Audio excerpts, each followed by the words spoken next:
Imagine a world where the creator of all existence, the omnipotent and omniscient God, is not some all-knowing, all-seeing being but a deity who is, in a sense, dependent on human beings.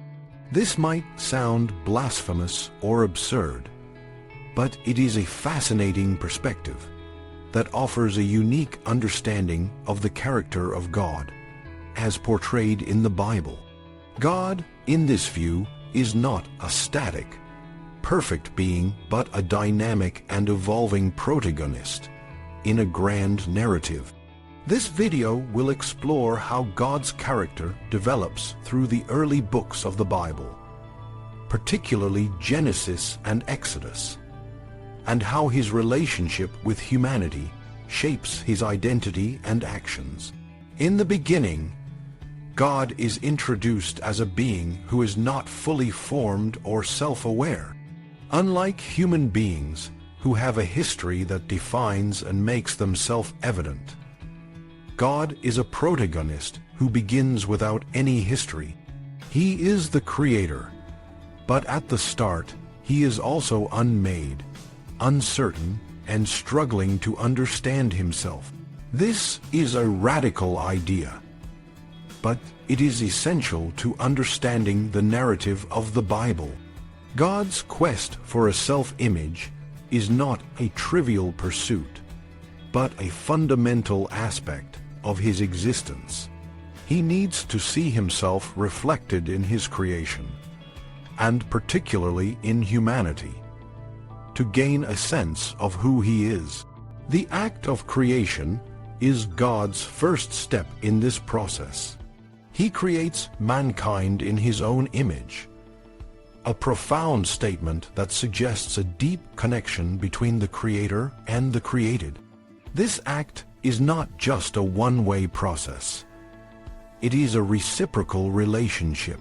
By creating mankind, God is also creating a mirror in which he can see himself. However, this mirror is not static. It is dynamic and responsive, and it reflects back to God both his intentions and his unintended consequences. The story of creation in Genesis is a story of God's learning and self-discovery. He commands mankind to be fertile and increase, a command that seems to reflect his own defining action as the creator. However, this command leads to unexpected results.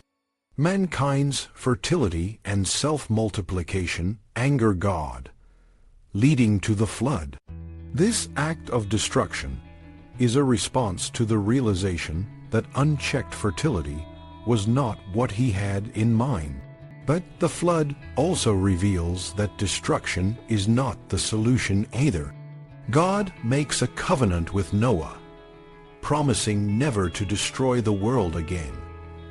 But this vow is not entirely convincing, as he is still grappling with the contradictions within his own character. The contradictions in God's character become more apparent as the narrative progresses. Historically, scholars have noted that the God of the Bible seems to be a fusion of several deities from earlier Semitic and Mesopotamian traditions. For example, Yahweh and Elohim, the two names for God used in the early chapters of Genesis, may have originally been separate deities. The God of the Bible also incorporates aspects of Tiamat, the Babylonian flood dragon, and Baal, the Canaanite war god. This fusion of divine personalities is not just a historical curiosity. It is a literary and theological necessity that allows the Bible to present a complex and multi-faceted character. The book of Genesis is a story of God's attempts to find a balance between creation and destruction, fertility and sterility, life and death. The story of Abraham and his descendants is a key part of this narrative. God's covenant with Abraham is a compromise that addresses the conflicts arising from his earlier commands. Fertility is still promised, but it is no longer promised to all of humanity. Instead, it is promised exclusively to Abraham and his descendants. This covenant is a turning point in the relationship between God and humanity. It marks the beginning of a more personal and specific relationship, one that is based on a shared history and a shared destiny. The book of Exodus continues this narrative, but it introduces a new element: the divine warrior. The success of the Abrahamic covenant leads to the growth of the Israelite nation, which becomes a threat to Egypt. The Egyptians respond by enslaving the Israelites, but this only leads to further growth. Pharaoh's order to kill the Hebrew boys is a direct challenge to God's command to be fertile and increase. This defiance forces God to take action, and he responds by becoming a warrior. The plagues and the Exodus are not just acts of divine retribution. They are also a transformation of God's character. He becomes a God who is not just a creator and a personal deity, but also a warrior who fights for his chosen people. This transformation is significant because it reflects a deeper spiritual change. God's actions in Exodus are not just external. They are also internal. The act of waging war changes God, and he becomes a more complex and multifaceted character.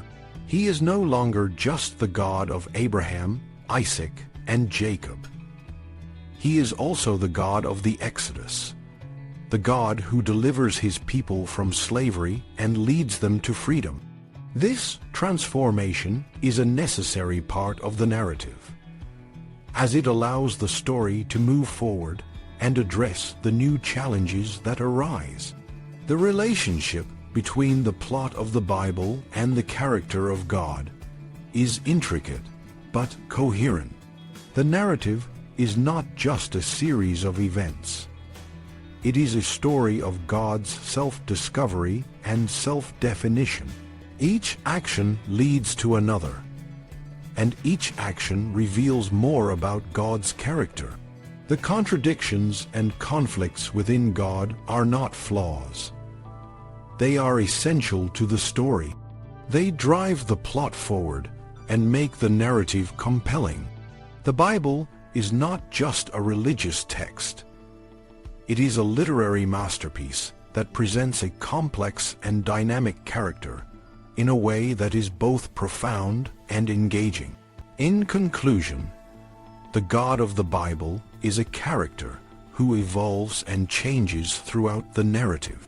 He is not a static, perfect being, but a dynamic protagonist who is dependent on human beings for his self-understanding.